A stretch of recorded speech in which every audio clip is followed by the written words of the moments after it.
الحمد للہ وحدہ لا شریک لہ بسم اللہ والصلاة والسلام علی من لا نبی بعد۔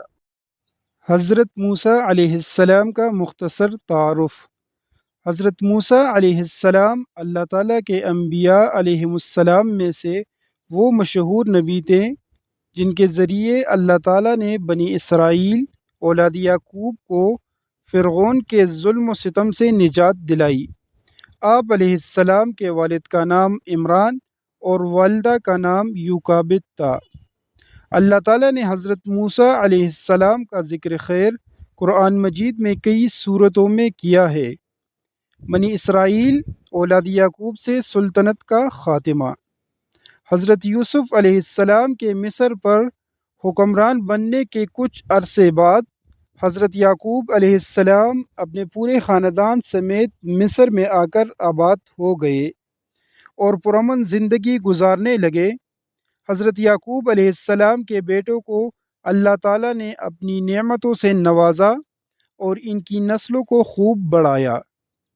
آپ علیہ السلام کی اولاد سے جو لوگ وجود میں آئے انہیں بنی اسرائیل کہا جاتا ہے، جن کا قرآن مجید میں کئی مقامات پر ذکر آیا ہے۔ جب حضرت یوسف علیہ السلام اس دنیا سے رخصت ہوئے تو بنی اسرائیل کو بہت زیادہ صدمہ ہوا۔ اہل مصر نے انہیں تسلی دی اور ہر حالت میں ان کا خیال رکھنے کا وعدہ کیا۔ کچھ عرصے تک تو اہل مصر نے اپنے قول کا پاس رکھا اور بنی اسرائیل کے عزت و شرف کو تسلیم کیا، لیکن رفتہ رفتہ بنی اسرائیل کے علماء نے لوگوں کو اللہ تعالیٰ کی طرف دعوت دینا چھوڑ دی اور دنیا کے حصول میں مگن ہو گئے، اور لوگ بھی اللہ تعالیٰ سے دور ہو کر امیر سے حسد اور غریب کو حقیر سمجھنے لگے۔ بنی اسرائیل کے اس طرز عمل کو دیکھ کر اہل مصر بھی بنی اسرائیل کو نفرت کی نگاہ سے دیکھنے لگے، یہاں تک کہ بعض اہل مصر نے یہ ذہن بنا لیا کہ مصر میں بادشاہت کا حق صرف ہم اہل مصر کو ہے۔ بنی اسرائیل تو کنعان سے آ کر یہاں آباد ہوئے ہیں، انہیں ہم پر بادشاہت کرنے کا کوئی حق نہیں۔ مصر میں فرعون کی بادشاہت۔ جب بنی اسرائیل نے اللہ تعالیٰ کی نافرمانیاں شروع کر دی تو اہل مصر کے دلوں سے ان کا مقام و مرتبہ ختم ہو گیا اور وہ بنی اسرائیل سے نفرت کرنے لگے۔ انہوں نے بنی اسرائیل کی حمایت ختم کر کے اپنے ہی قوم کے ولید بن ریان نامی آدمی جو فرعون کے لقب سے مشہور ہوا کی حمایت کرنا شروع کر دی، جو بہت جلد مصر کا بادشاہ بن گیا۔ وہ بہت بڑا ظالم، متکبر اور جابر تھا اور اپنی قبطی قوم کو بادشاہوں کی قسم اور بنی اسرائیل کو غلام قوم سمجھتا تھا۔ وہ اپنی حکومت اور بادشاہت کے غرور میں اتنا آگے نکل گیا کہ اس نے اپنے رب اور معبود ہونے کا دعویٰ کر دیا اور بنی اسرائیل کو اپنا غلام بنا لیا۔ فرمان الہی ہے مفہوم۔ اور فرعون نے کہا کہ میں تمہارا سب سے بڑا رب ہوں۔ سورہ النازعات آیات 24۔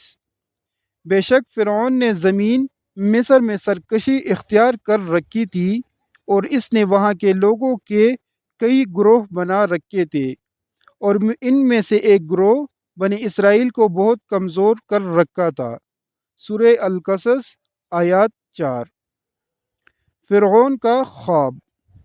حضرت موسیٰ علیہ السلام کی ولادت سے پہلے فرعون نے خواب دیکھا کہ بیت المقدس کی طرف سے ایک آگ آئی اور مصر کے تمام قبطیوں کے گھر جلا گئی، لیکن بنی اسرائیل کو کوئی نقصان نہیں پہنچا۔ بیدار ہونے کے بعد وہ بڑا خوفزدہ تھا کہ اس کی تعبیر کیا ہو سکتی ہے۔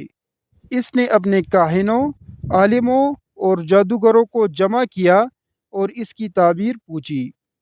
انہوں نے کہا کہ اس خواب کی تعبیر یہ ہے کہ بنی اسرائیل میں ایک ایسا لڑکا پیدا ہوگا کہ اس کے ہاتھوں اہل مصر قبطی تباہ ہو جائیں گے۔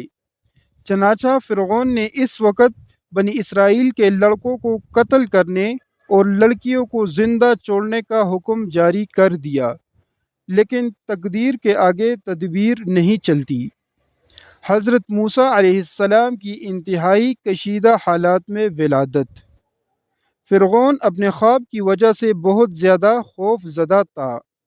اسے اپنی حکومت کے زوال کا خطرہ تھا، اس لیے اس نے ہر ممکن کوشش کی کہ بنی اسرائیل میں کوئی ایسا لڑکا پیدا ہی نہ ہو جو میری حکومت کے زوال کا سبب بنے۔ اس نے کچھ مردوں اور عورتوں کی یہ ذمہ داری لگا دی کہ بنی اسرائیل کی عورتوں میں سے جو بھی امید سے ہو اس کے پاس جائے اور پیدا ہونے والے بچے کے بارے میں معلومات رکھے۔ اگر لڑکا پیدا ہو تو اسے قتل کر دے اور لڑکی ہو تو اسے باقی رہنے دے۔ ادھر فرعون کی یہ چالیں تھی، ادھر تقدیر الہی اس پر ہنس رہی تھی اور کہہ رہی تھی کہ اے ظالم بادشاہ، تجھے اپنی افواج کی کثرت، اپنے اقتدار کی طاقت اور وسیع سلطنت پر غرور ہے، لیکن اس عظیم خالق کی طرف سے تو غافل ہے کہ جس کی تقدیر کا کوئی توڑ نہیں، جس کے فیصلوں کو رد کرنے کی کسی میں مجال نہیں۔ وہ ذات یہ فیصلہ کر چکی ہے کہ جس بچے سے تو خوفزدہ ہے، جس کے لیے تو نے بے شمار معصوم بچوں کو قتل کرنے کا حکم دیا ہے، وہ تیرے ہی گھر میں پرورش پائے گا، اور تیری دنیا اور آخرت کی تباہی اس کے ہاتھوں ہوگی۔ تجھے معلوم ہو جائے گا کہ آسمان و زمین کے مالک ہی کی یہ شان ہے، وہ جو چاہتا ہے کرتا ہے، اس کے پاس مکمل قدرت ہے۔ حضرت موسیٰ علیہ السلام کی ولادت بھی اسی سال ہوئی جس سال بچے قتل کیے جا رہے تھے۔ اللہ تعالیٰ کی رحمت جوش میں آئی اور اللہ عز و جل کو ان کمزور بندوں پر رحم آیا جو ابراہیم خلیل اللہ علیہ السلام کی نسل میں سے تھے۔ چنانچہ اللہ تعالیٰ نے انہیں فرعون کی غلامی سے نجات دلا کر آزادی جیسی عظیم نعمت سے نوازنا چاہا۔ فرعون اور اس کے لشکر کو ہلاک کر کے بنی اسرائیل کو اس سرزمین کا وارث بنانا چاہا۔ فرعون، حامان اور ان کی فوجوں کو یہ دکھانا چاہا کہ جس خوف سے وہ بنی اسرائیل کے بچوں کو قتل کروا رہے ہیں، اس کا نتیجہ وہ اپنی آنکھوں سے دیکھ لے۔ آپ علیہ السلام کی والدہ حمل کے دنوں میں بڑی فکر مند ہوئی اور انہوں نے حمل کے ابتدائی ایام ہی سے بہت احتیاط کی کہ کہیں حمل کی علامات ظاہر نہ ہو اور دوسروں کو علم نہ ہو جائے۔ فرمان الہی ہے مفہوم۔ وہ ان کے بیٹوں کو بری طرح ذبح کر دیتا اور ان کی بیٹیوں کو زندہ رہنے دیتا۔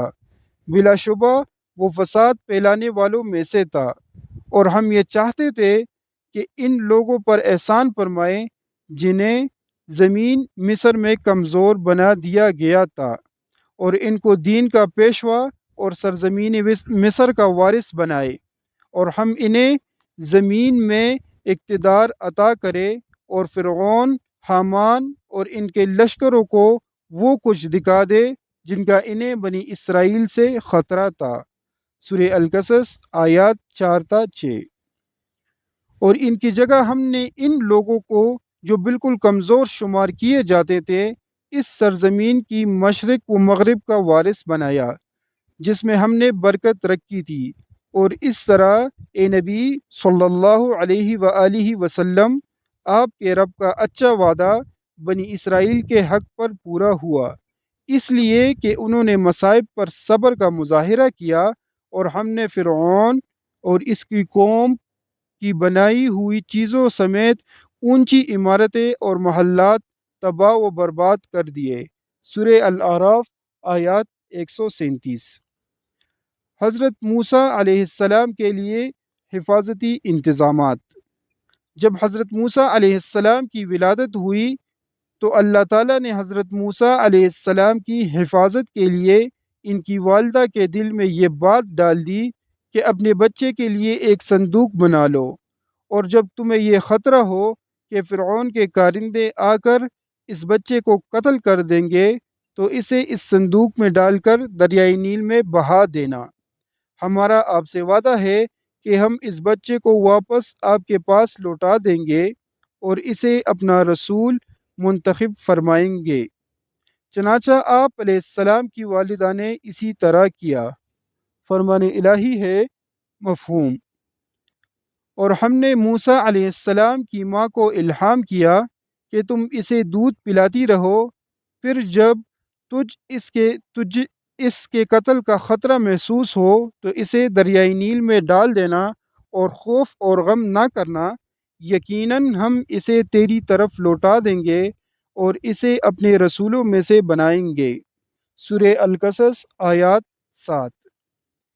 جب ہم نے آپ کی والدہ کو وہ الہام کیا جس کا ذکر کیا جا رہا ہے کہ تم اس بچے کو صندوق میں بند کر کے دریا میں ڈال دو، پھر دریا اس صندوق کو ساحل پر پہنچا دے گا، اسے میرا اور اس موسیٰ کا دشمن لے لے گا، اور میں نے اپنی طرف سے آپ کے لیے لوگوں میں خاص محبت پیدا کر دی تاکہ آپ موسیٰ علیہ السلام کی پرورش میری نگرانی میں ہو۔